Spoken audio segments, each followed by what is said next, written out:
distinguished dignitaries on the dais, invitees, delegates, ladies and gentlemen.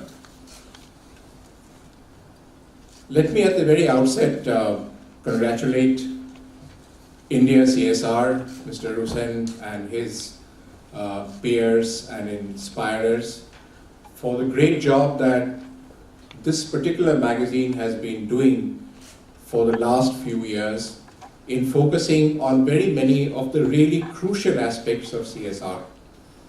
And today, for giving me this opportunity to be here this morning and to share some thoughts, views, opinions with all of you. I'm particularly impressed by the launch of the CSR Mart.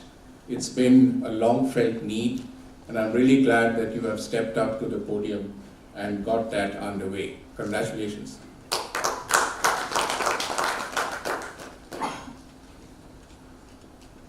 I would like to refer very briefly to the two speakers before me for their very, very inspiring words.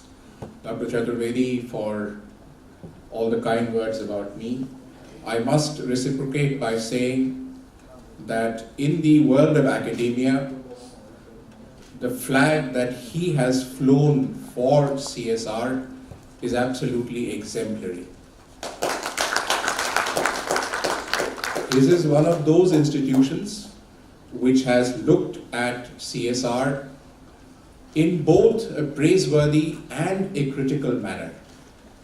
And I always say this, that whenever there is a new concept, a new thought, a new field of work, a new field of knowledge, without the rigor of academics, without the rigor of the inquiring mind of the academic, that field of knowledge will atrophy and will die.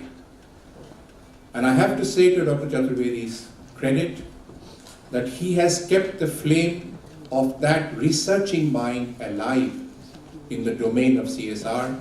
To you and your team, we owe a deep debt of gratitude.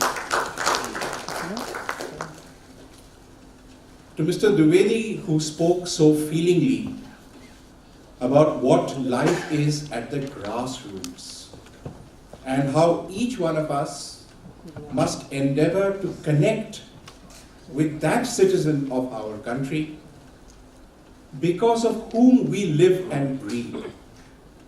When we speak of society, what do we mean? When we say giving back to society, what do we mean? Giving back to whom? It is they who are our society. It is from them that we earn our profits. It is from them that we earn our livelihoods. It is to them that we need to give back.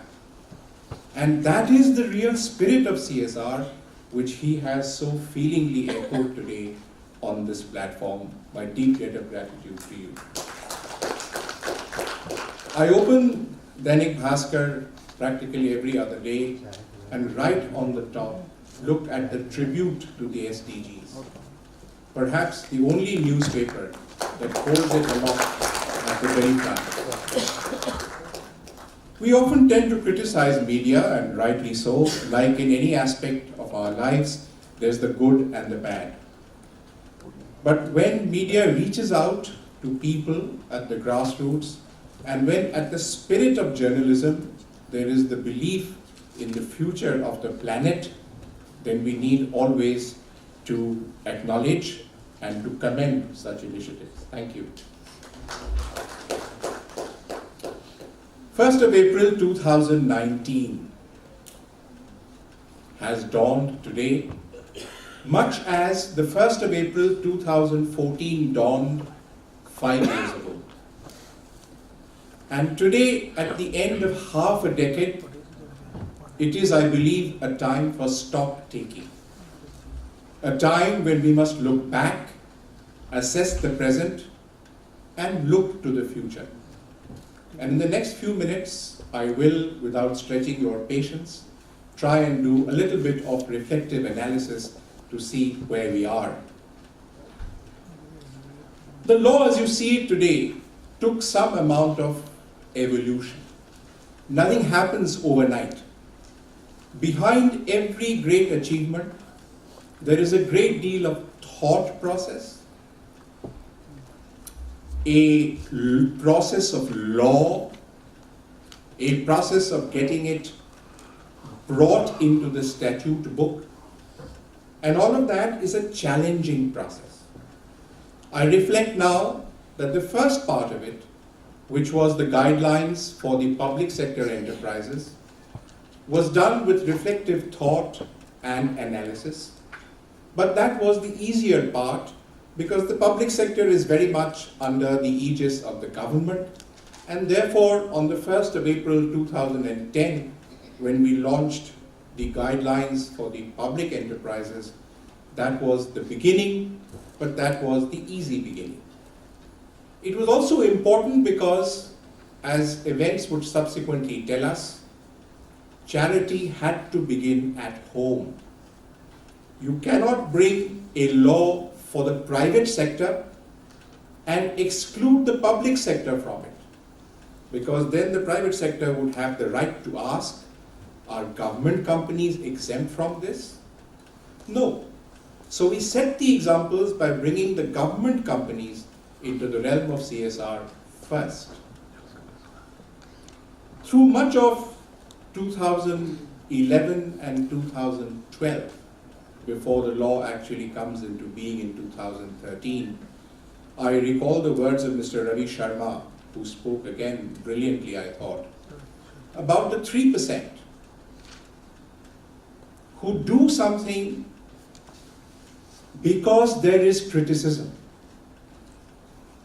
or inspired by that criticism. He said 90%, 97% do it because of appreciation. 3% do it because there is not just ordinary criticism, but virulent criticism. And through all of that period between 2011 and 13, I became more or less the poster boy of the corporate world for being targeted left, right, and center, for trying to bring in a law which for them was anathema. I was also a soft target, principally because I was a bureaucrat. And they are the kind of species that are easy to target. And so when the corporate world spoke with some derision that here is a bureaucrat trying to lay down the law, it was for them also a populist perch on which to put oneself. But there is always a flip side to the coin. The fact that you are vulnerable to criticism as a bureaucrat is fine. But then again, the advantage you have as a bureaucrat is your pen, is your ability to shape the law, is ability to do something that is different. If you want to do, you can. And that was the spirit which really moved me.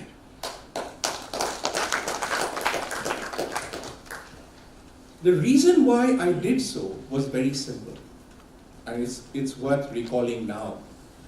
That through all of the years that I spent in government, one realized the limitations of government and the strengths of the private sector, what they were.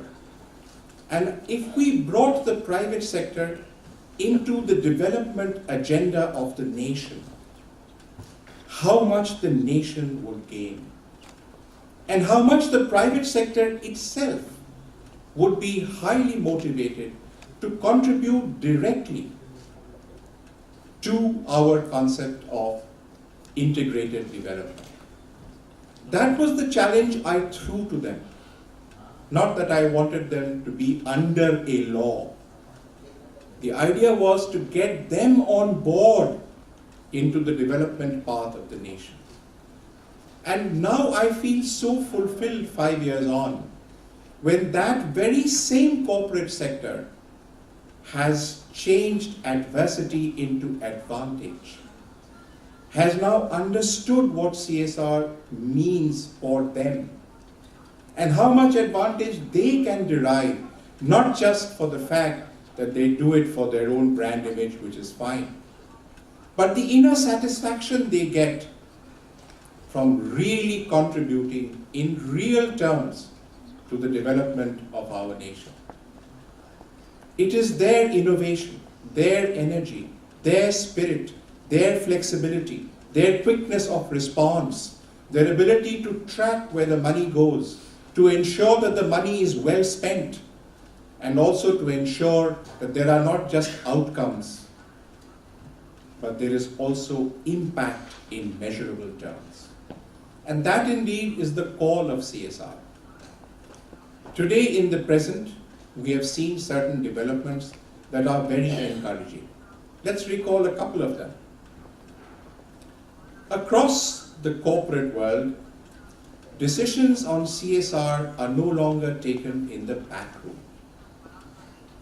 Decisions on CSR are made in the boardroom, where the best minds of the corporate world sit, where true decision makers sit, where those who are at the vantage point of companies can actually decide what to do, how to do it, and then assess whether they have done it right or wrong.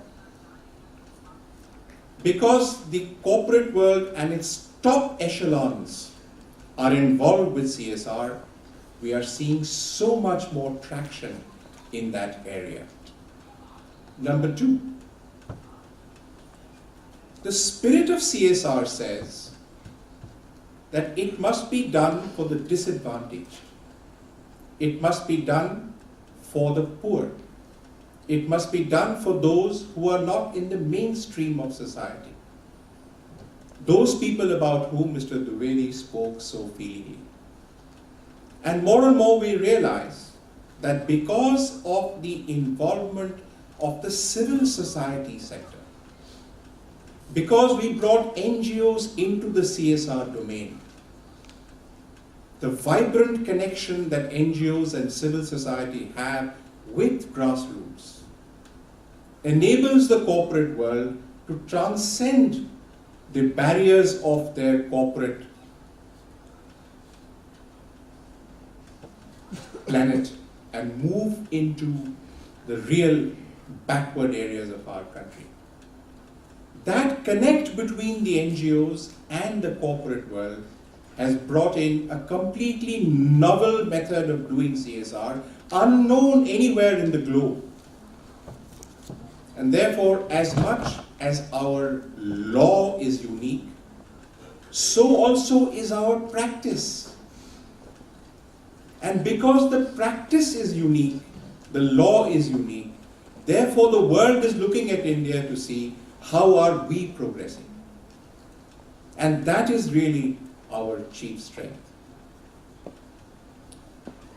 The last point I wanted to make was this, that as we look forward, what are the 3 or 4 trends that we see developing?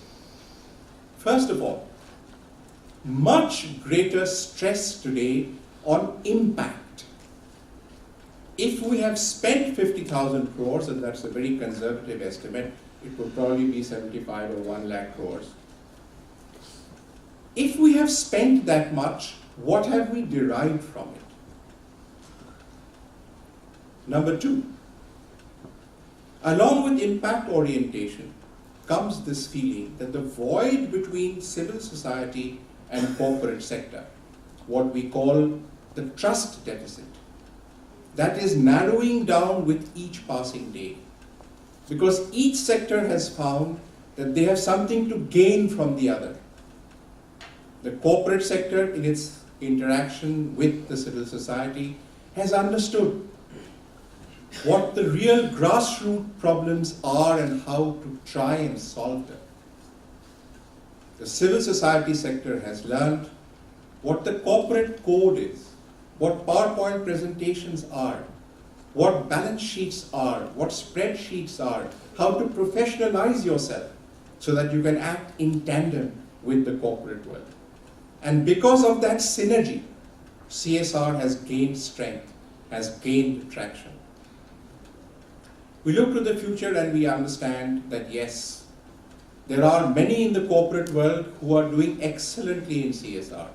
But let's not forget that there are those who are not.